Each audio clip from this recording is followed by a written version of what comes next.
Hello Prasanna. சரிங்க.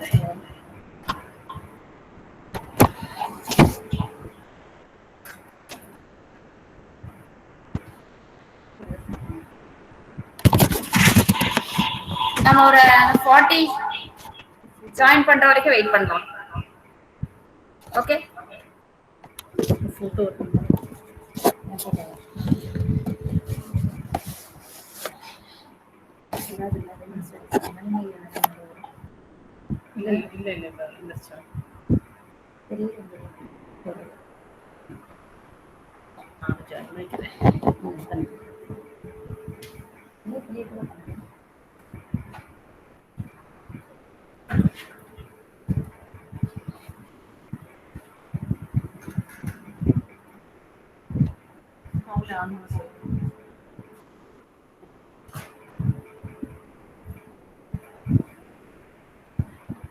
Prasanna sir மட்டும் admit economics ஒரு ஃபோன் பண்ணி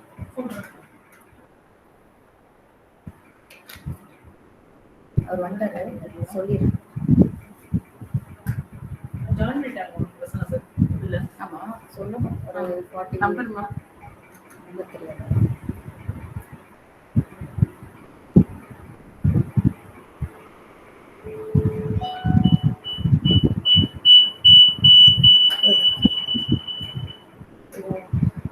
இது பண்ணிட்டுருவாங்க. வேணும்னா கனெக்ட் பண்ணிக்கலாங்க.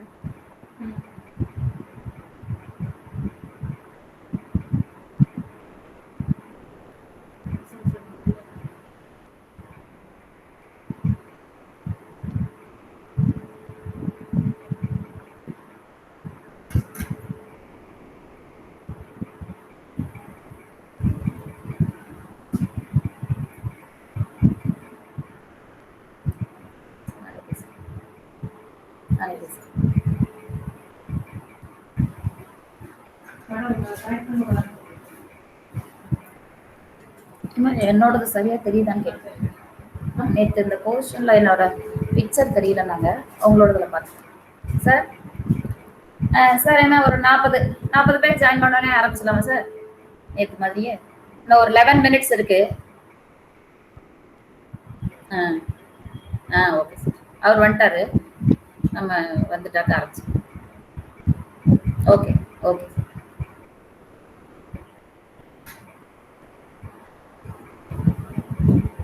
இந்த எனக்கு சரியா தெரியல பாருங்க. இல்ல இதுல தெரியும், உங்க இதுல உங்க இன்ஸ்ட்ருமெண்ட்ஸ்ல என்னமோ என் படம் தெரியல. தெரியுதா? பாதி தான் தெரியுது. கரெக்டா உட்காருங்க. நாங்க எனக்கு இந்ததான் ரொம்ப இடிக்குதுங்க. நம்ம இங்க காலை வச்சுட்டு உட்காந்து தெரிஞ்சது யாரோ சொன்னாங்க பாதியில. ஒருவேளை நான் இது இங்க இது ப்ராப்ளம் ஆனோன்னு இது யூஸ் பண்ண ஆரம்பிச்சேன். அதனால என்னோடது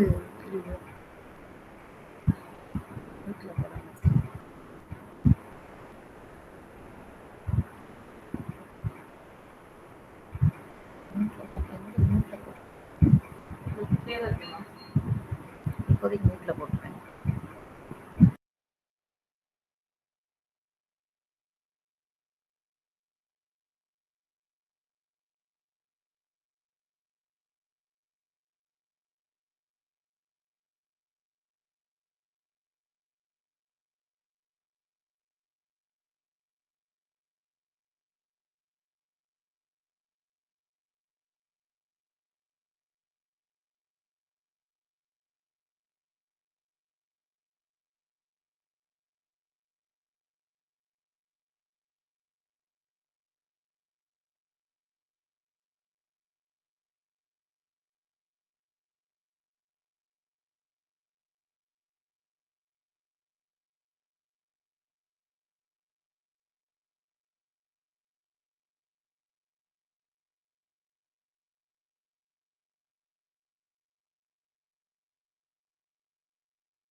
We can start, sir.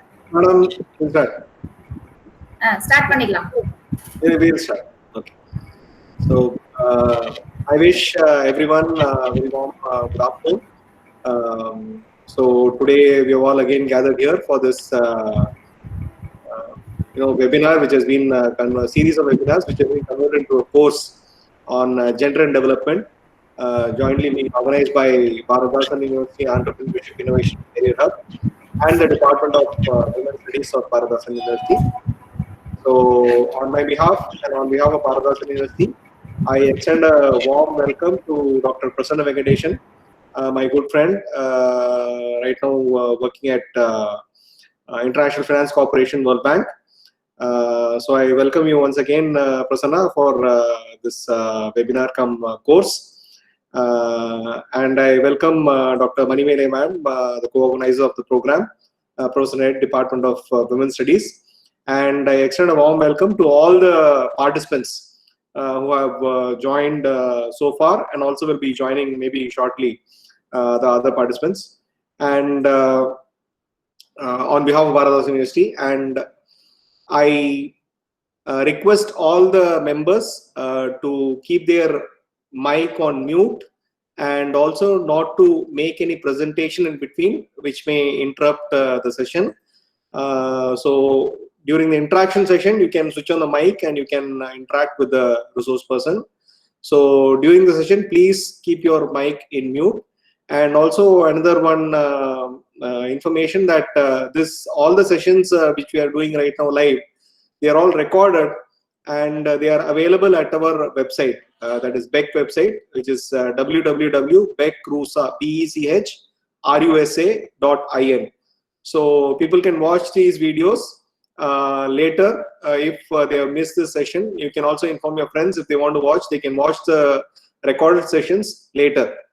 And the test will be conducted on 16 for the course completion certificate. After the test, maybe all the videos will be open to all, and anyone can watch it later. So with these words, let me once again welcome all of you, especially the resource person for today. And I hand over the session to Dr. Manimele ma'am So who will formally introduce the resource person today and carry on the proceedings. Thank you. Thank you, Dr. Prasanna.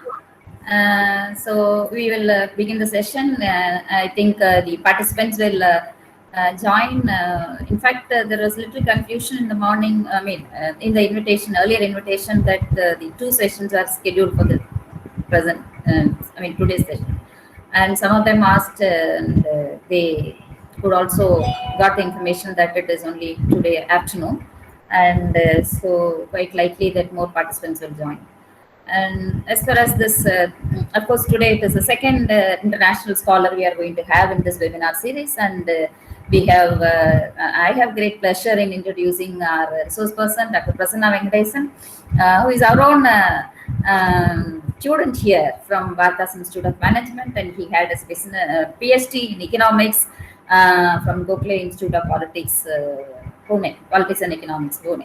And more than that, he very much lived in the city, but now he is placed in an international finance corporation, World Bank Group, Washington, D.C. So this is an inspiration also. That is one of the reasons why we invited him also. So our own student from this rural Tiruchi has gone to a top level, and therefore he is an inspiration to everyone. And more so that he is placed in an organization which is dealing with international finance.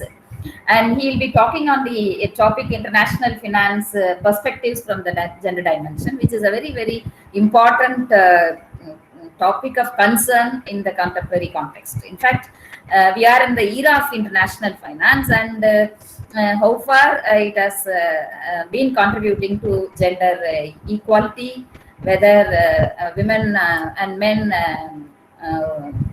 corporates owned by men and women are equally accessing to international finance, or men and women are heading the departments, particularly in the finance. India is the best example where many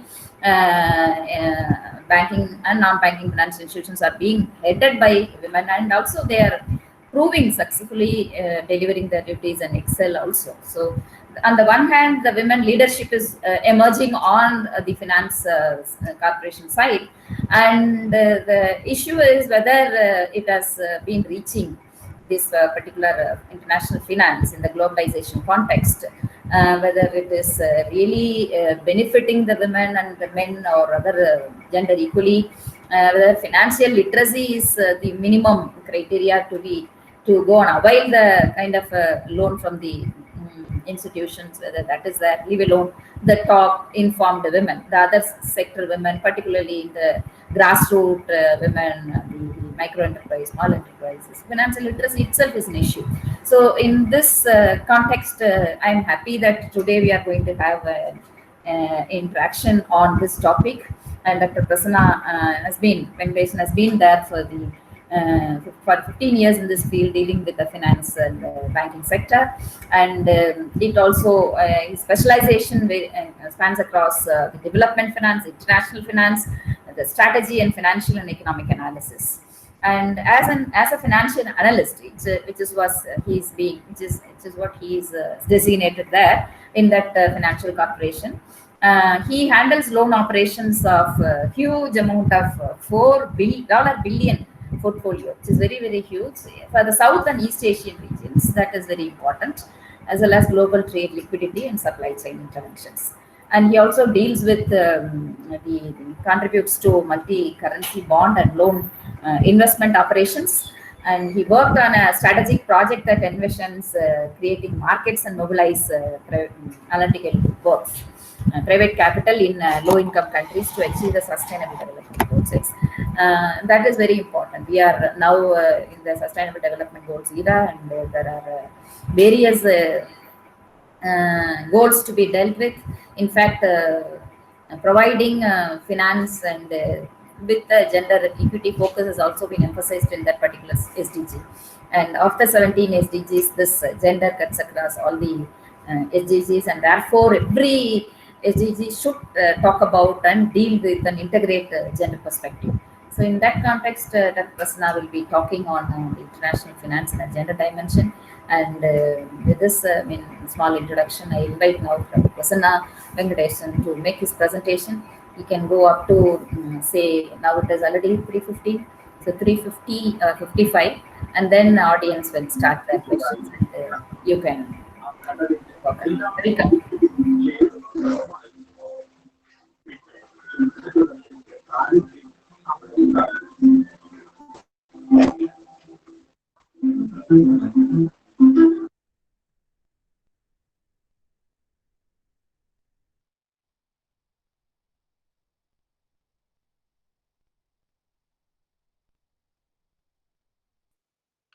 Dr. Prasanna, I think you need to unmute your mic. Oh, yes. Can you hear me now? Yeah, now we can hear. Yes. Thank you. Thank you, Dr. Prasanna, and thank you, Madam, Dr. Manimeghale, Madam, for giving me this opportunity. It's really a great pleasure to come back to our own alma mater to share some of our knowledge after having gained some experience. And thanks again for giving me this opportunity. And good afternoon to everyone. Much of my work over the years has been on the area of international finance. I may not know more in detail about gender issues that you all may be knowing, but nevertheless, I will share whatever I know. Uh, shall I start my presentation here, or I'm trying to?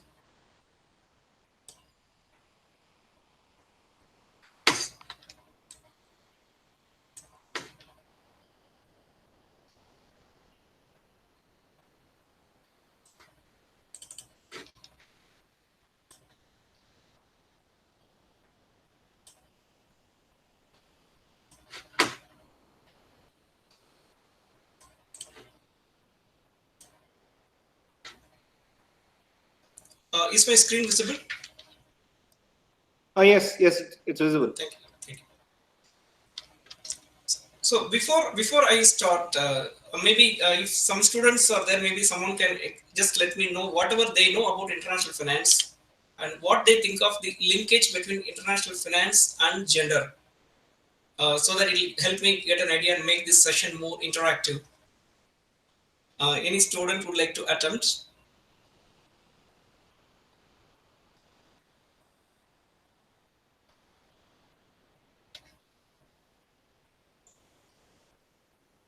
Okay, maybe then I'll start.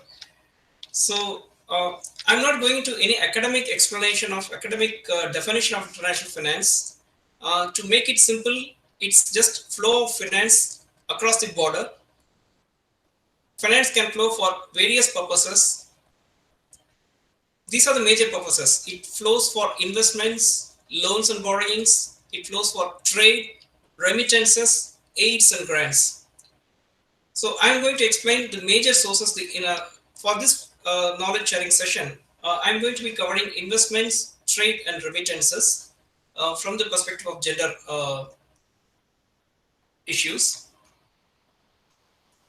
Just to give an overview, how does access to finance look like across the world between men and women? If you look at a very simple statistics of account at a financial institution, for those who are above 15 years of age, across the world there is definitely a gap between men and women. Specifically in regions such as Latin America, or Middle East and North Africa, South Asia, or even Africa, the gap is quite large. So, for example, in Africa, only 36% of women have access to, or they have an account in a financial institution, whereas 48% men have account. In South Asia, 74% and 64% are by women. The gap is quite large in these three regions. Just to give an overview. In the past 25 years, a significant change happened in the landscape of global financial flows. What is that? So most of us think that globally, when we talk about financial flows, it's only money that moves from government to government or from multilateral institutions like World Bank or other similar agencies to the governments. Let's look at these two graphs. The cumulative movement of finance, the cumulative amounts that moved from the year 1991 to 2005, FDI, the foreign direct investment, was just 1.7 trillion, and the official development assistance, which is the official source of funds, was only 779 billion. But look at the later half of the period, 2006 to 2019, the FDI has grown exponentially. It's almost 8 trillion now, whereas the official development assistance has not grown much. In other words, we observe certain important trends. One is the official sources of finance are declining. Number two, there is exponential growth of private capital flows. And within private capital flows, if you look at the loans, official borrowings are on the decline and private borrowings are on the rise. So for example, earlier, like 20 years ago, you may be observing that government of India was taking loans from various other official lenders, like either from the World Bank or similar institutions or from other governments. But nowadays, many private institutions, many private companies are taking the loans, and this loan, which in India we call as external commercial borrowings, now occupies the largest share in India's external debt. So in other words, the role of private sector is increasing day by day, and in fact the past 2 decades, the private sector has occupied the center stage of the international financial flows. This is a time series graph of the same data. Look at the orange line, how the official development assistance has progressed. The growth is very meager. On the other hand, look at the private capital flows, the blue line, which is the FDI, direct investments to low and middle income countries. What I'm presenting is a global data to low and middle income countries. It's a phenomenal and exponential growth. So what does it mean to women? How does it connect with gender dimensions? So we are going to see that in the coming slides. Anyone can say how FDI helps developing countries. Of course, FDI has both, FDI, when you say foreign capital, not only FDI, even other forms of capital have both positive effects and negative effects. Anyone would like to attempt what are the positive and negative effects of foreign capital in a developing country? Any student? So you have to use the expansion for the abbreviations. FDI is foreign direct investment. So many are not from economics background or from commerce background. Oh, sure, ma'am. Sure, I'll use it.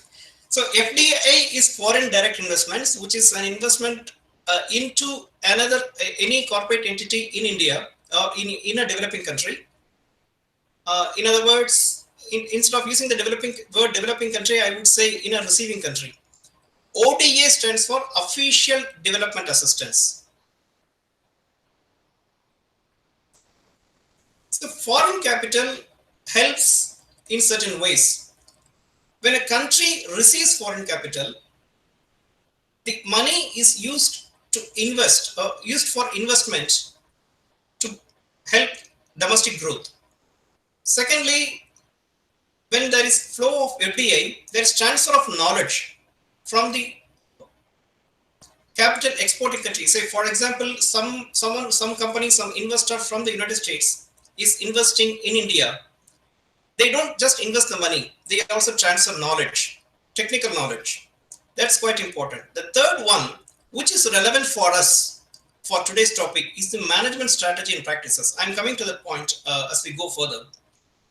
And human capital. Human capital improves in the receiving country. The receiving country also sees some improvement in the macroeconomic discipline, and foreign capital serves as a source of foreign exchange to the receiving country. And the last point is something important for us today. The capital originating countries, when I say capital originating countries, mostly the rich countries, are generally more equal in gender equality. For example, countries like US or UK or any Western country, any advanced country where the source of finance originates, there gender equality is much better than countries that receive foreign capital. So what happens is there is a spillover effect. We are going to see some graphs on certain literature in connection with this. Any questions so far?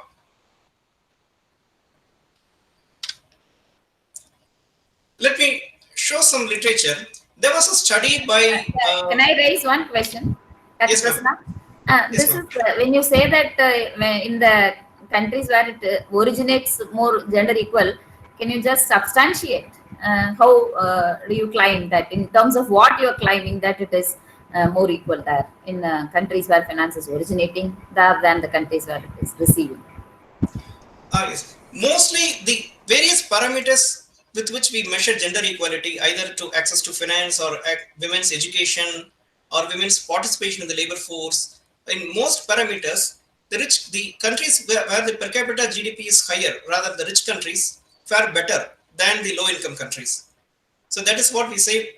Capital originating countries are generally more equal in gender parameters. Women's freedom is much better in such countries. We are going to see some data, ma'am, in the next graphs, in the next slides. So some studies show there are certain studies which says that FDI improves women's equality and welfare, provided there is a condition. What is the condition? In the country that receives FDI, women should have the mechanism to access resources. Only if just by receiving FDI, women's status would not improve. The country which receives FDI should also create mechanism to enable women to access resources. That's very important. That's what the authors of the authors of this paper say. They are from IMF. In another interesting study by Lee and Shin, they say that based on the survey of attitudes of men and women are observed to have been more favorable to FDI. Another interesting observation is here the causality reverses. In the previous two studies, we were seeing that FDI improves women's empowerment or women's equality. On the other hand, the author Brozowski says women, if the status of women is better, that itself is a factor that attracts more FDI. In other words, there is reverse causality. And in one study by Asian Development Bank in Cambodia, they observed that FDI increases wages and also probability of women coming into more women coming into labor force. But at the same time, there is no evidence that it helps bridge the wage gap. That's an interesting observation. Some of you might have seen that nowadays there are more CEOs or more senior officials in various corporations and companies. For example, even today, the chief economist of International Monetary Fund, IMF, and the chief economist of the World Bank are women. And the Fortune 500 companies, if you look at the data of Fortune 500 companies and the number of CEOs, the female CEOs, it's growing exponentially. So when such companies, when this kind of phenomenon happens at the international level, there is a spillover effect. That's what we see here as capital originating countries are generally more gender equal. And this creates a spillover effect in countries that receive capital. So globally, we see a trend in increasing participation of women, especially at the senior role. So number of female CEOs is growing exponentially in the Fortune 500 companies. This is the data of Fortune 500 companies. Now we look at some data, some interesting data. On the horizontal axis, we see the amount of FDI. This is a sample of about 152 countries in the low and middle income group. And on the vertical axis, we see a score for women's business and law index, this is from World Bank's World Development Indicator. As it's quietly evident, higher the flow of FDI, we see that better is the a score on women's ability to participate in business and better institutional mechanism for women in the legal system.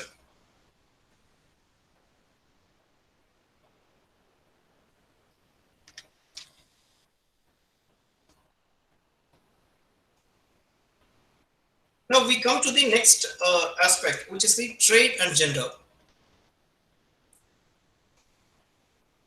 As we all know, trade is very, very important, or it's an important engine of growth and development. Global trade volume today is about $17 trillion. But how many women do participate in this? Such a huge business opportunity. It's widely observed that women do not participate much in international trade. What prevents them? Women face challenges, mainly one in terms of access to finance, number two, access to knowledge. Because men have been in the business for quite a long time, women find it difficult to compete. There is an information asymmetry. What we call is information asymmetry between men and women in accessing knowledge, in accessing resources for international trade. Similarly, access to network. Network is very, very important in international trade. If you're participating in any export or import activity, you need to have connections. That's very, very important. Somehow, women are facing it, finding it difficult to expand their network on this aspect. As a result, women face higher export costs. At the same time, women are employed in several export industries, for example, textiles or gems and jewelries. In many such some of these industries, most employees are women. So when international trade takes a hit due to some cyclical effect, it's women employees who get affected. Same thing for FDI as well. If you look at this chart, between 2003 to 2007 until this 2008 financial crisis, there was an exponential growth of foreign direct investment. After the 2008 financial crisis, there's a fluctuation. There was a sharp decline here again and fluctuation. How does it impact women? In any financial crisis or any economic crisis, it's women who are impacted more than men. So if you're saying that, especially countries like India or any other low-income countries that is dependent on foreign capital, if the foreign capital is facing some supply shock, then there is definitely an impact on women more than men. After the 2008 financial crisis, many such studies proved this kind of gender disparity.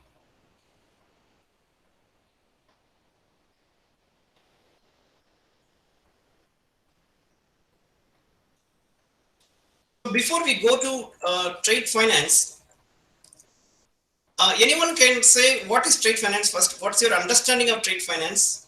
So that I don't make it quite complex. We all know what is trade, right? International trade, export and imports. But to facilitate trade, we need trade finance. So what is trade finance first? We need to understand that. Let's assume somebody from Trichy wants to export some goods. Say, for example, Trichy has certain engineering units, allied engineering units. They want to export to a foreign country. The exporter will get an order, but to manufacture the goods, the exporter needs finance. The exporter will approach the bank. The bank will give some kind of working capital so that the exporter can execute or procure the raw materials, pay to the laborers and prepare the goods, manufacture the goods. So that is called the pre-shipment credit. And once the exporter ships the goods, the exporter may not get the money immediately. It may take 1 month, 2 months, or 3 months. But till then, the exporter has to run the business. What is the source of income for that? This is when the bank would give what we call as the post-shipment credit. Similarly, sometimes the foreign buyer or seller may ask for a guarantee. Say the foreign buyer may say, okay, today I'm going to give you some advance. what is the guarantee that I pay money to you in advance, but you don't send me the goods? Such situation may come.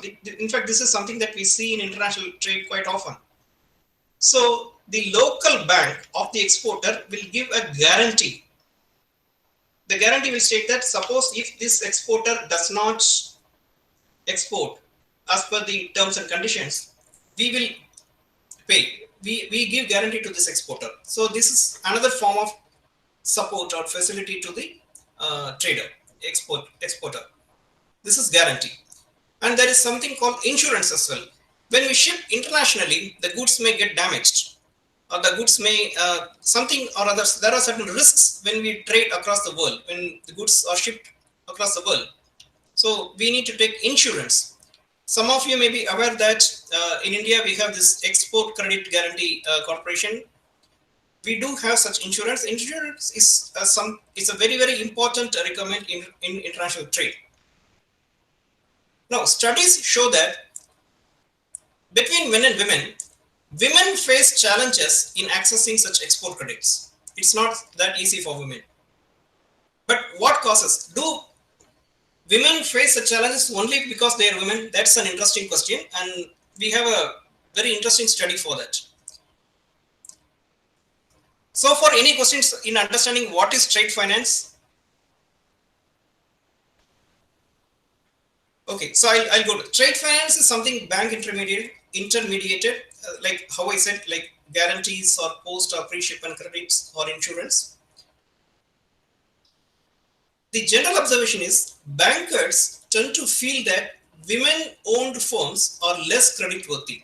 Suppose if a male exporter approaches a bank and a female exporter approaches a bank, banks tend to have more confidence on the male exporter.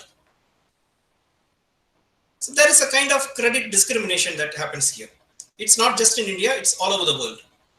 So women-owned firms tend to face difficulties in accessing credit. But what are the causes? So the Asian Development Bank conducted a survey and the results are quite interesting. They found that the survey finds that the rejection rates, when we say rejection rates, the rejection of application for credit by women, it is higher by 10% for women-owned firms than male-owned firms. But there's a good news here. What's the good news? The causes of rejection is not gender. It's simply because women are late entrants into the business. Like men have been there for quite a long time in international trade. So men have built certain kind of network, certain kind of credit history, over a period of time, and knowledge and relationship with the bank. For a bank, relationship is very important. So when a woman comes to the business for the first time, it takes time for the person to build trust and relationship with the bank. So the good news here is that the access to credit or difficulty in accessing credit is not based on gender discrimination, but because there is a difference in firm characteristics which is influenced by gender. So we will connect all these dots at the end. But at the same time, another observation that this survey found was women-owned firms are less likely to make an attempt to find an alternative source of finance if their first application was rejected. See, for example, today a woman exporter goes to a bank and asks for an export credit for say 50 million rupees. If the bank rejects, women don't make a second attempt. That's what the survey says. But at the if a male-owned firm's application is rejected, the owner makes another attempt in approaching another bank or another source. Whereas women, once it's rejected, the probability of making a second attempt is less among women. That's what the survey says. This is a very important lesson because we will have to educate women exporters to make continuous attempts to find alternative source of finance. And the last one, after this 2008 financial crisis, the dimension or the aspect of international trade and trade finance received attention among the international financial institutions. In fact, trade finance as an area itself has very limited academic research. If some of you want to take further research, trade finance is an interesting area and not much of research has gone into it. Of course, it's only after 2008 crisis, the academic interest on this area academic community started focusing on this area. Since then, the international financial institutions have introduced certain specific financial products to improve trade finance with specific focus on women. So I'm not going into the details of these products. It will be quite complex. How does women-owned firms look like in India? There was a survey, again by the World Bank Group itself. World Bank also has something called enterprise survey. Some of you may want to explore the data, how the enterprise survey look like. It's in the public domain. So in India, only 10% of the firms are owned by women. And in a survey, it was found that most of the women-owned firms procure their financial resources only from personal circle. And their borrowing costs are higher than male-owned firms. This is important. Among the women entrepreneurs, only 17% were observed to have some kind of awareness about financial schemes launched by the government or financial institutions. In other words, this highlights or this underlines the importance to create more awareness among women entrepreneurs about financial products and how to approach a bank in taking a loan. Another observation was, when a woman owns a firm, the survey found they are less likely to manage the finances independently. They depend on somebody else. And the last one, another observation is growth financing. What do we mean by growth financing? Suppose you have already established a firm and established some track record. After that, the firm has to grow.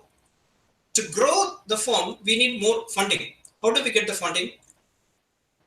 The survey finds only 14% of women-owned firms obtain loans for further growth of the firm.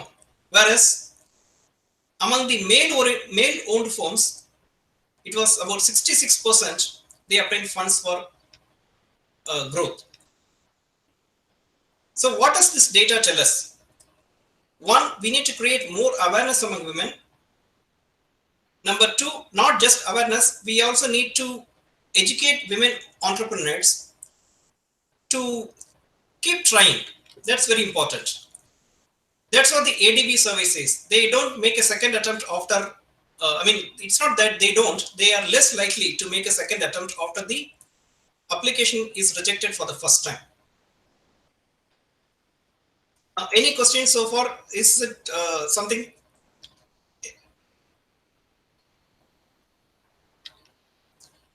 Okay, then let me move on to the third dimension. You were talking about India, women-owned firms and the gender gaps. Is it the same in other parts of the globe, or more or less it's the same? More or less it is the same, madam. This survey by Asian Development Bank is among the Asian region, but more or less across the world, the ratio, the percentages may differ, but the overall trend is the same.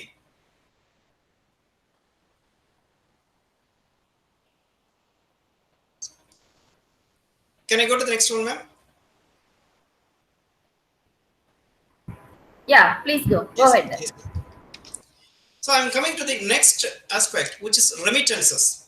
So what are remittances? Remittances are personal remittances. If, for example, some of our relatives or family members are living abroad, they send money home.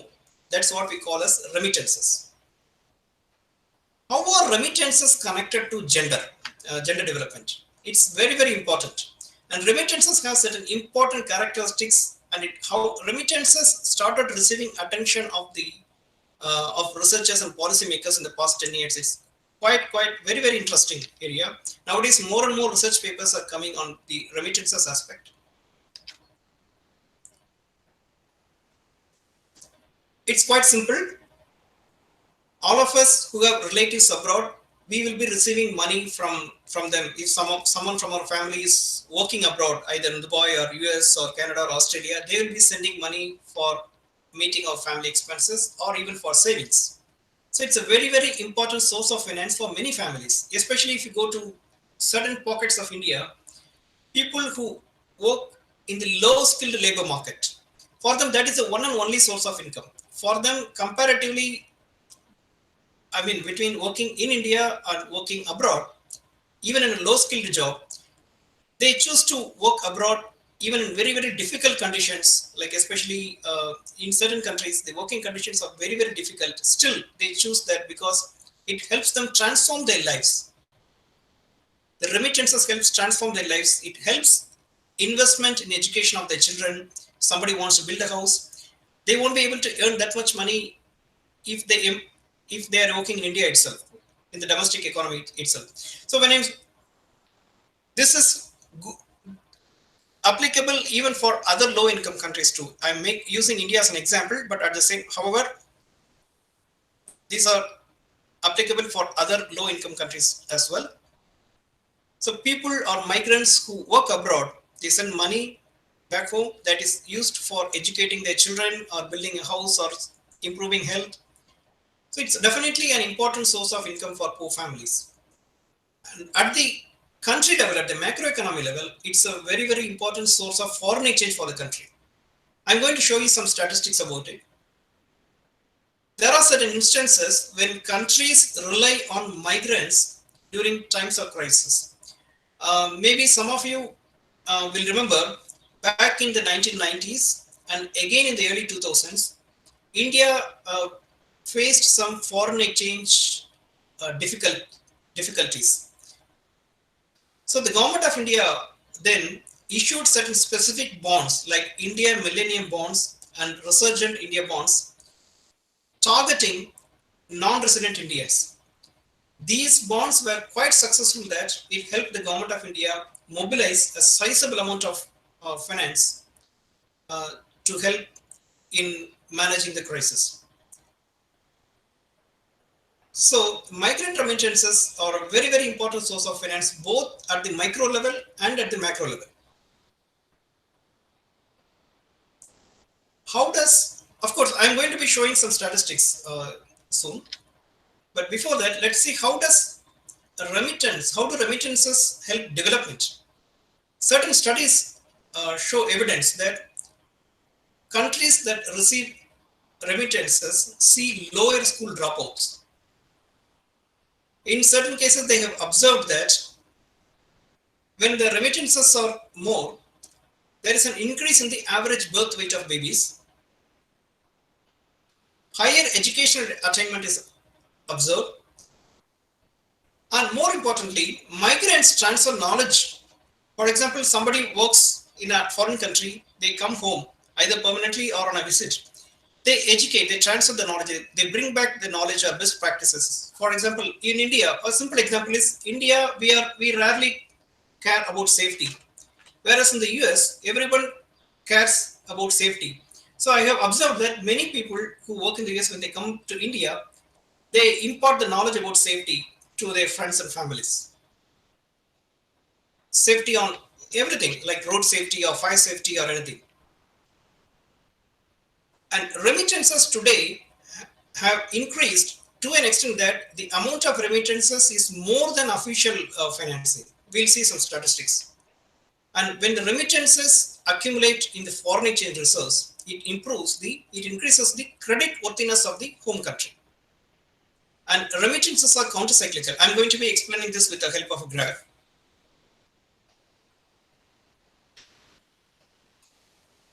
How does remittance help female migrants? Or what is the connection? Certain studies show that,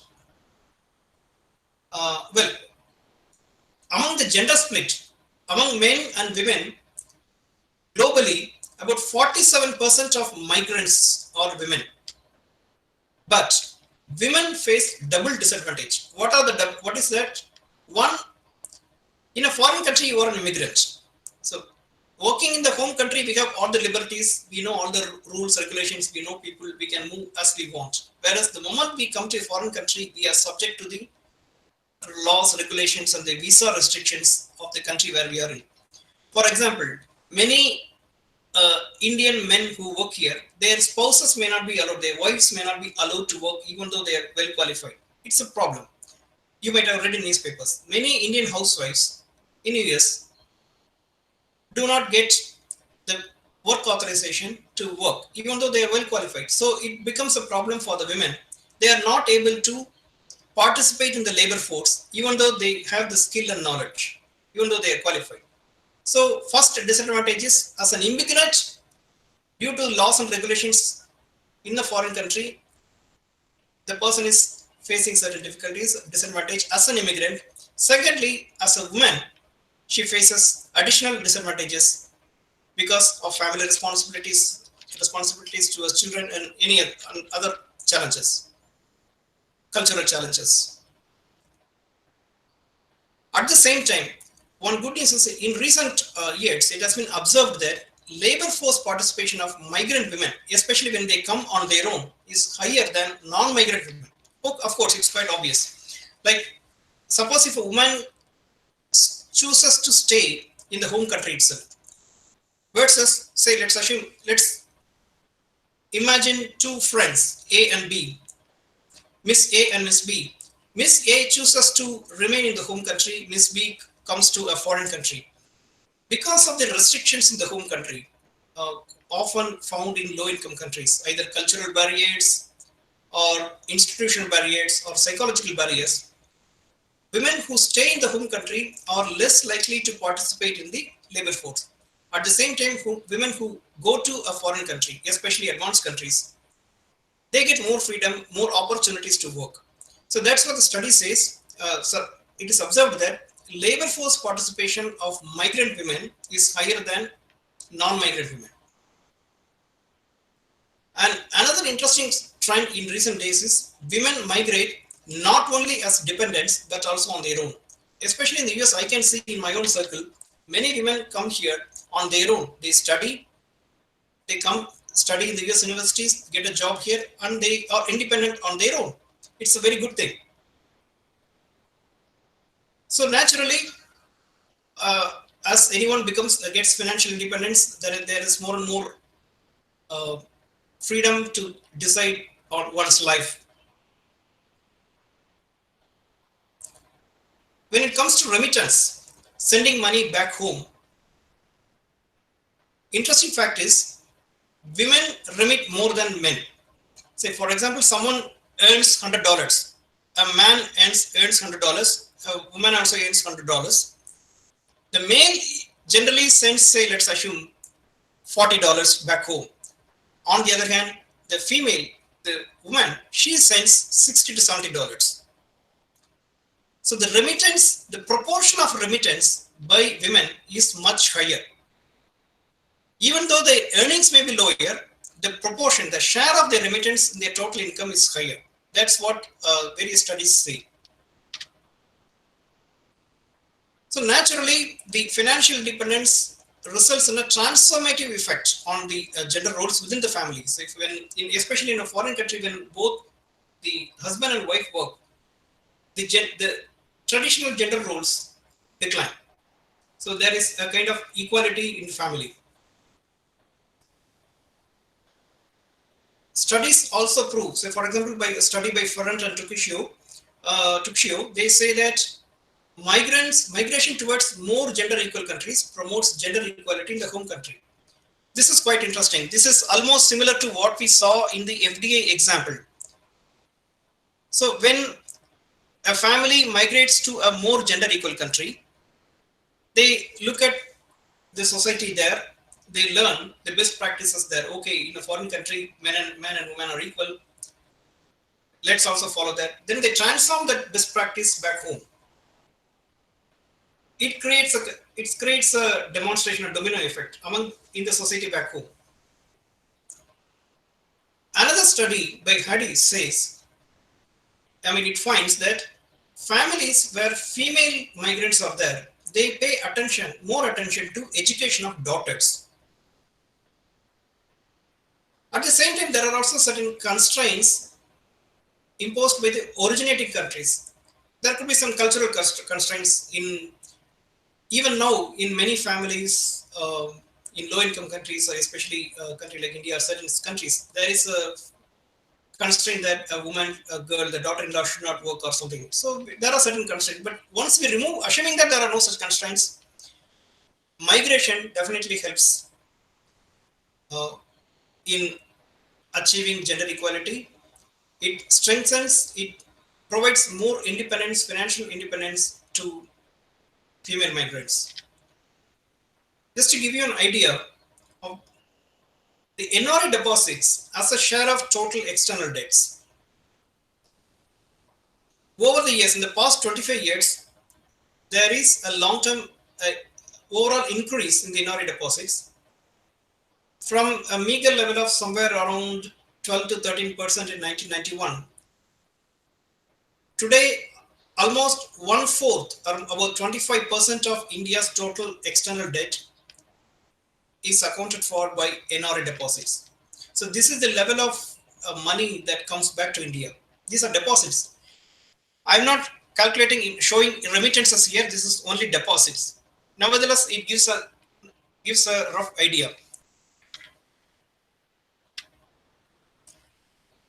The next two charts are important to understand the key role played by remittances. The blue line, foreign direct investment, saw an exponential growth until 2008, and then it starts declining in 2009 because of the financial crisis. Then it again rose up, and after this, say 2010-11, there is a steady decline. In other words, in economics, this is what we call a cyclical effect. But look at the trend of remittances. There's a steady increase. So researchers say that an important advantage of remittances is that it is not cyclical, rather it is counter-cyclical. In other words, during times of crisis, migrants tend to send more money to their families back home, provided their jobs are not at risk. Another way of looking at it, at this data. Okay, this chart we looked at from the view of absolute amounts. Now let's see the same data as a percentage of GDP. So all this I'm showing it at the global level. Flow of funds to low and middle income countries. So foreign direct investments fluctuates again after the 2008 financial crisis as a percentage of GDP of low and middle income countries. There's a steady decline in foreign direct investment. But at the same time, let's look at the personal remittances by migrants. As a percentage of GDP, now the gap is kind of almost narrowing now. Let's see what was there in 2003, 4, 5. This was the period when there was economic boom. During the boom period, FDI increased exponentially. But at the same time, when it decreases, the personal remittances kind of increases around this time. So in other words, what research has shown is that remittances tend to be counter-cyclical. In a way, it helps countries and families sustain cyclical effects. So any questions so far?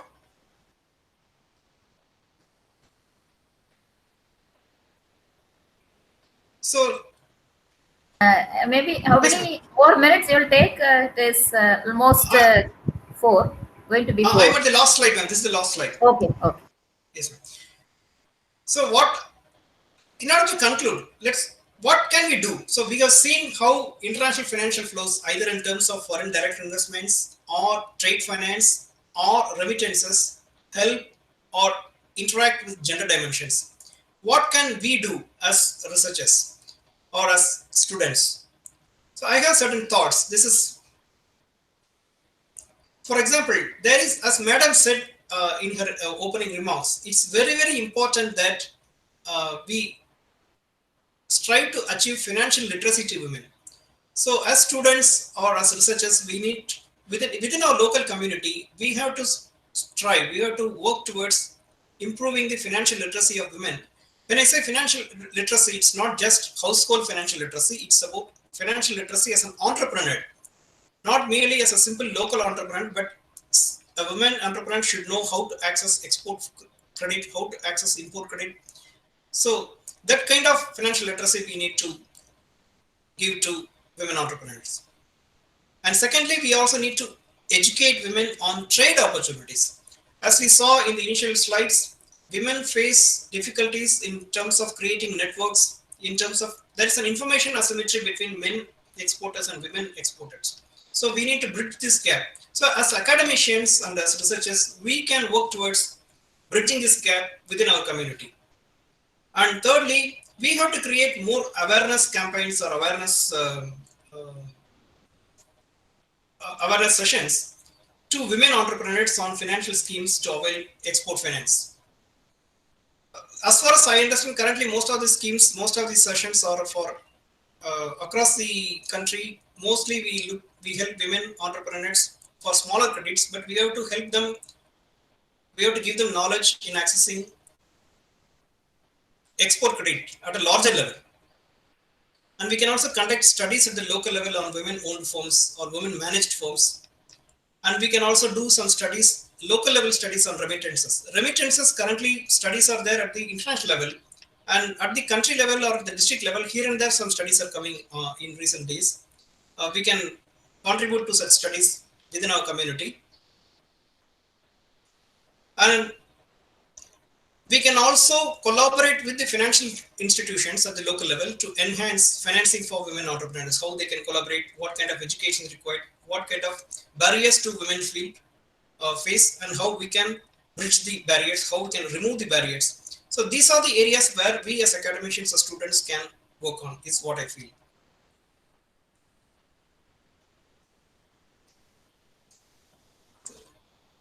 So any questions so far? I hope the thoughts I shared are useful for everybody. Dr. Prasanna, thank you very much. And there are also questions there on your chat box. You can refer. Yes, ma'am. And you still to go or you're closing your presentation? I have it open, ma'am. I can show it. Now, no. Your presentation is over? Yes. Okay. Now you can open it for discussion. Yes. So I'm looking at the questions. Yeah, please do that.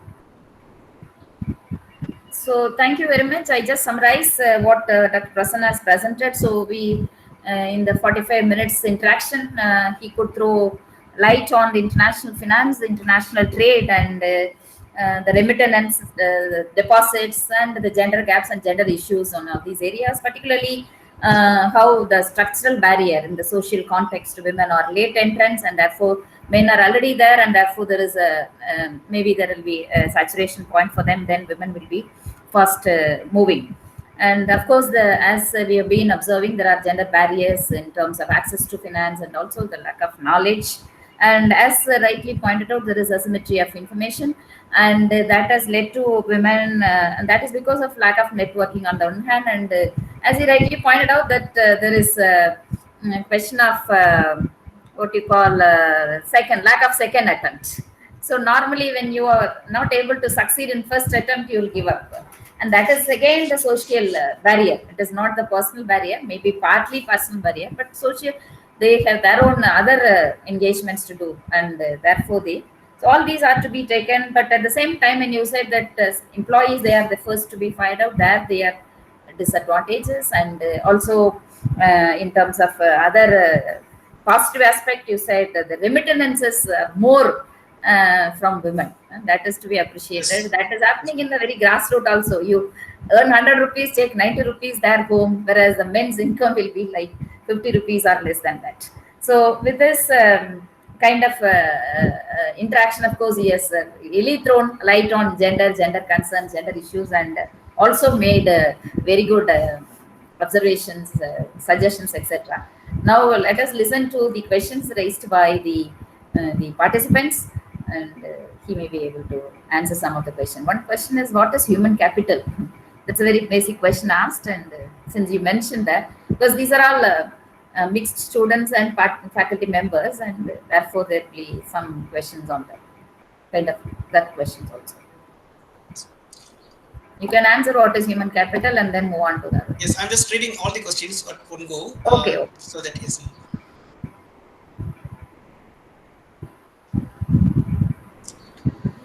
So there is a question on what is human capital, and there is another question on what is the reason for ignorance among the women about the government schemes. Yeah. And how do you define microfinance schemes and the role in the life of artisans during the pandemic? And there is one question on how FDI influences care economy. I'm not sure what is meant by care economy. Care economy is the important term in women's studies. That is unpaid work. The whole lot of unpaid work that the women render or men without payment. It is invisible. It is not counted as work. That's what UN says, that women does 66% of the work, whereas get only 10% of the income. So the whole elderly care, child care, even the cattle rearing and other things, it's all care economy. It's priceless, not paid. Yes, I understand. Thank you for that. So starting with that, the human capital, like any other capital, it's like, say, your education, your health, all your network, your social capital, everything that facilitates or helps you to transform your life, to go from one level to another level in life. You need education, you need certain skills. The combination of your education, skills, network, all these are, and health, all these are put together, we call as human capital. In other words, what is capital? In general, what is capital? Capital is something that you invest in generating some income. So in finance, in the world of finance, we use financial, we measure in terms of money. In our well-being, we measure in terms of our health, in terms of education, our network, everything. All together, we call as human capital, or access to institutions, where we stand in the society, everything, all together.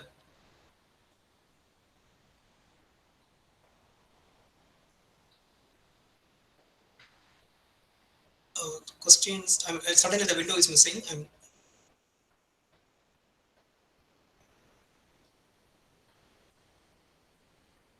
Well, on the influence of FDI on care economy, I don't think, there is any direct relationship.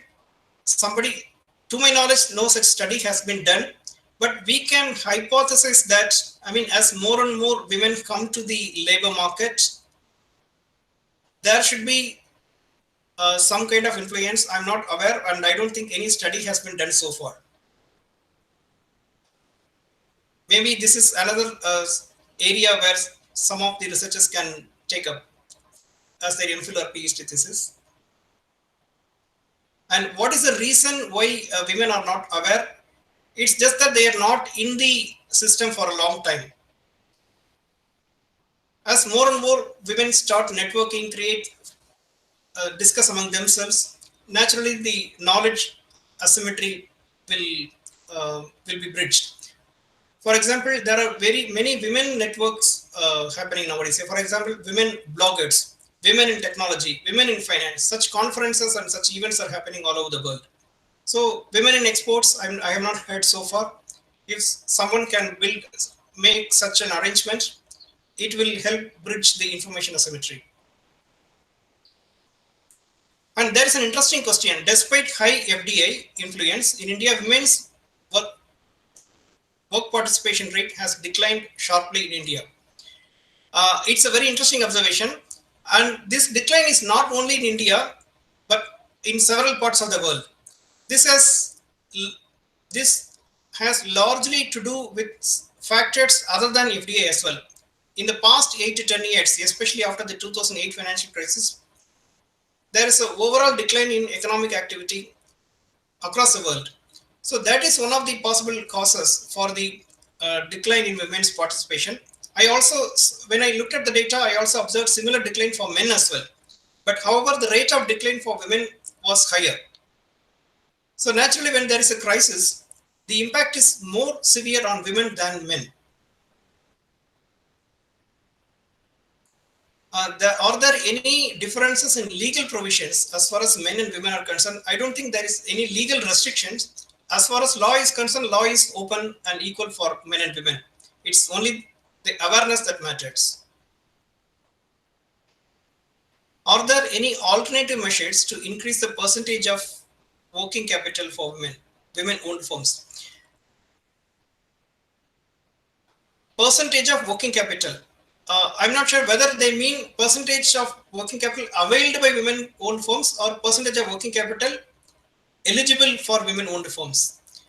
If I interpret this from the perspective of eligibility, then from the bank's point of view, we can say that bank only looks at from the financial health of the firm, whether it is owned by male or female.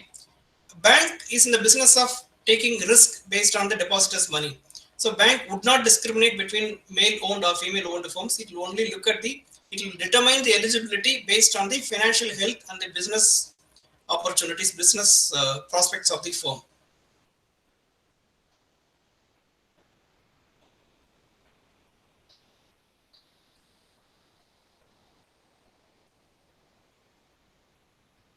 Well, there's a question on are there any significant decline in urban women employment? I'm not aware.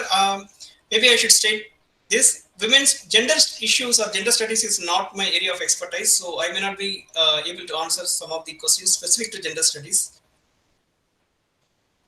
And in your presentation, while mentioning about the World Bank or other global institutions, global institutional financing, men are having. Well, so for this question as to how men have more connections, it was based on a survey. It was not by World Bank, but there were certain other literatures, including an Asian Development Bank study. So it was based on a primary survey.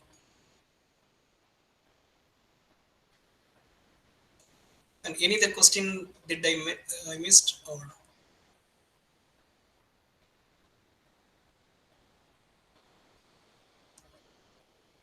I can substantiate Dr. Prasanna on the question of FDI and its influence on care economy.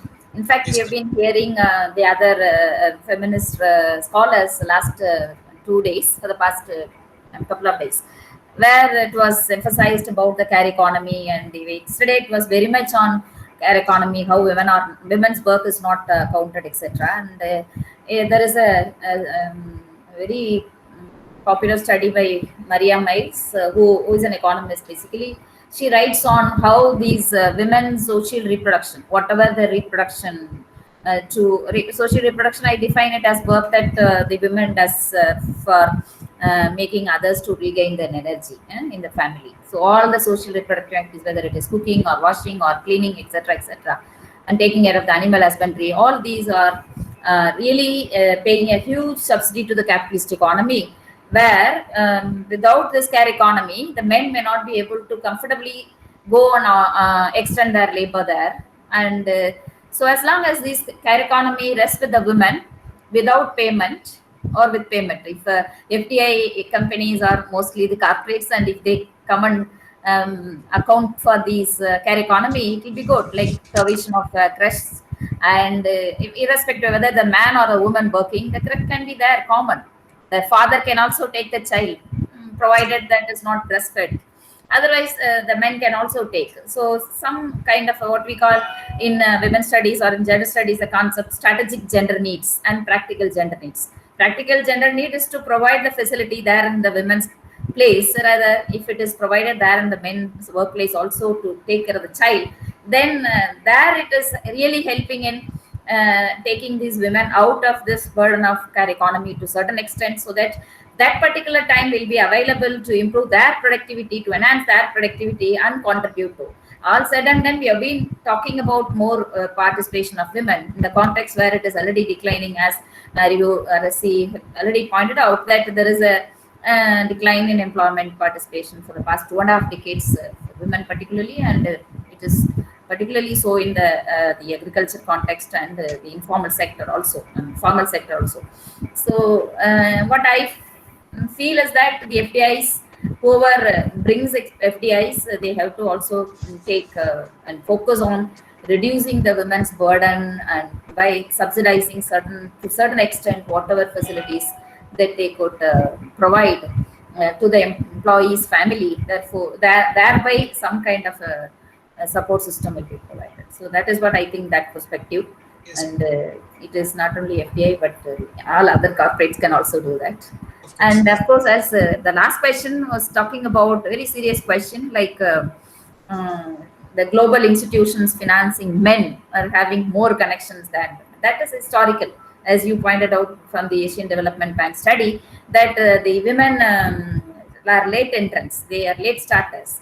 So even in the education, in the if you look at from the class perspective, even those who are now into education like business school, or so, it is all the one class of women. Not all the women from across the class and caste are able to participate. So those women who are making a mark also is from drawn from very higher and upper income groups, and therefore we have to wait. And there has to be both support from both demand and supply sides. That is what. And so on the one hand, the global institutions, if you go and approach, I have been working with women entrepreneurs, I'm sharing this experience. When you go and approach the bank, there will be all in the paper that collateral free loans will be given, so many schemes are there, subsidies are available, etc., etc. But who is to decide? It is the bank manager, because the risk is on him or her.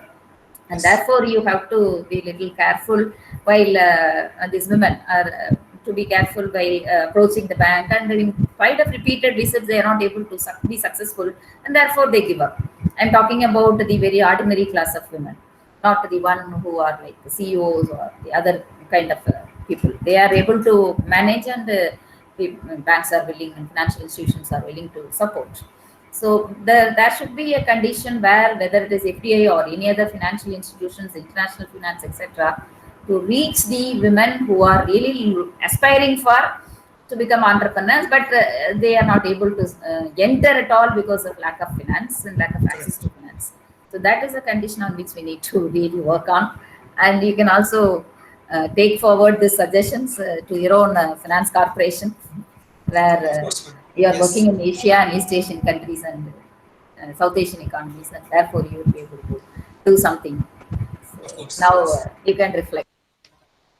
Yes, I mean, I really thank you for giving me an overview on this care economy, which I was not aware.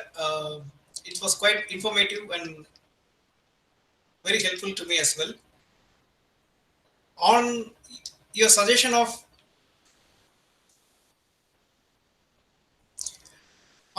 regarding providing more access to finance, women's access to finance for women, already certain schemes are there. I mean, recently, especially after this 2008 financial crisis, in many, I mean, the international financial institutions introduced certain trade finance products by having women as target. I mean, there are certain specific goals where so many women should be reached out, so many women entrepreneurs or women-owned firms should be helped. And even in other forms of lending as well, in some or other way, there are certain goals to reach more women. So the awareness and efforts are definitely there in recent days, and I'm sure that at some point we will definitely be bridging the gap, and we will be addressing the information asymmetry as well.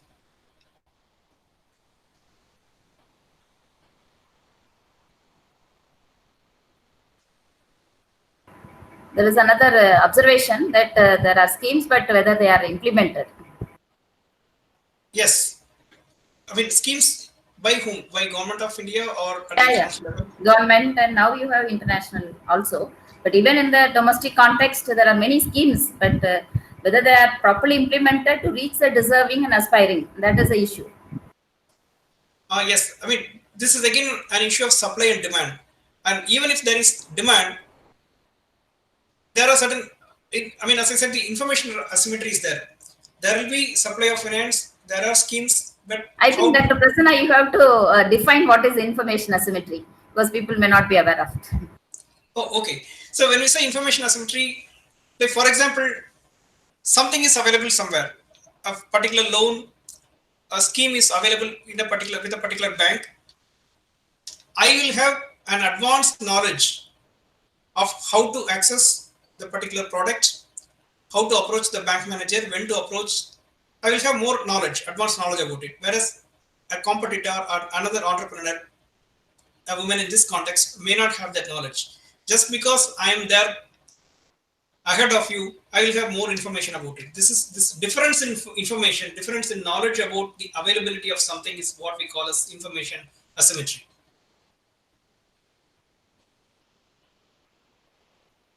And in the gender perspective, I would like to add more. Like when a woman and a man goes, he provides information, or the bankers will be willing to ask more information. Whereas when a woman goes, whether she provides the full information or not, whether the banks are also are interested in gathering Yes, more information, that itself is an issue. So correct. the gender starts right from there. And you also suggested that what has to be done, so both the demand and supply side, that the networking, strengthening the networking. This is a era of networking. So women should Yes, also get network with. That is what we have contributed here through Women Studies Department, what we call Women Entrepreneurs Association of Tamil Nadu. So through this forum, people go and approach the banks, the district industry center, other financial institutions, and use this name, WEAT, Women Entrepreneurs Association of Tamil Nadu, and get support better. So banks always look for a comfort point. You must be knowing that. So correct. this comfort level is one is networking. If you go through this network platforms, a comfort level is being created, and the bank themselves declare that wheat is a comfort level, one comfort level where we can look for sanctions. So Right. I think networking, as you rightly Yes, pointed out, is the need of that. yes. I think So if this there is are where more the questions, you can just see, and otherwise we can close. You just so one comment is that this is where even your point on the comfort level is quite important, and I think this is where the study by Asian Development Bank is very helpful, because there they found that the bank did not reject the applications, rather the discrimination or in credit access to credit is not based on gender, but is only based on the history or level of comfort over the years. Like if in case of an established relationship, if the collateral everything is there, then there is no difference between a male entrepreneur and a female entrepreneur. So that gives us some confidence. Yeah, exactly the point. Here's the collateral. Question of collateral is the Right. asset ownership. So the control over Exactly. resources and asset ownership is still on men, and even Right. if it is there on women, it is not active. So we have to start from the scratch. We Yes, have you're to right. go for equal property right, and equal, and that should also be active. It's not simply for the sake of equal property. The paper will be there, but no access to. It has to be equally accessed by women also. She should have the liberty to even go on mortgage and get it done. As you pointed out, that more even in the top level, the more women owned firms are on personal finance rather than institutional finance. So that is very costly also, you said. No? So Yes. it is happening there for the micro entrepreneurs also. They, what you call in Tamil, Kanduvati. So they Yes. go and borrow, whether it is a tailor shop or any other small and micro enterprise. They feel better to deal with this non-formal finance or non-bank finance, because the fact that the bottlenecks, procedural bottlenecks with the formal credit or the bank credit. So I think these are the issues that need to be addressed while talking about women's participation in accessing to finance from the formal sector. Yes. You're right, ma'am. I agree. The control on assets is very, very important aspect in pledging the asset as a collateral.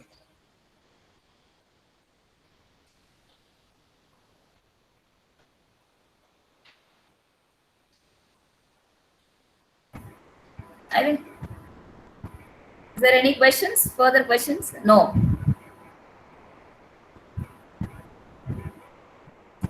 So there is another observation, ideas are not required, only collateral plays a role.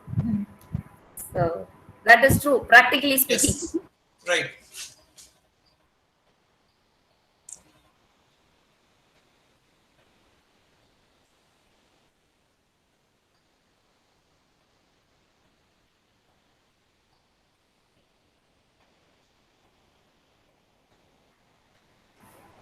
I think these are the questions. And if you want to say anything more, Dr. Prasanna, otherwise we can close. I really would like to thank you and Dr. Prasanna and all the participants for giving this opportunity and having me today. And I hope I was able to provide some useful information to everybody.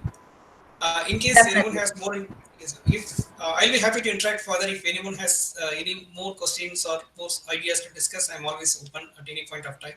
I can be reached through email or phone.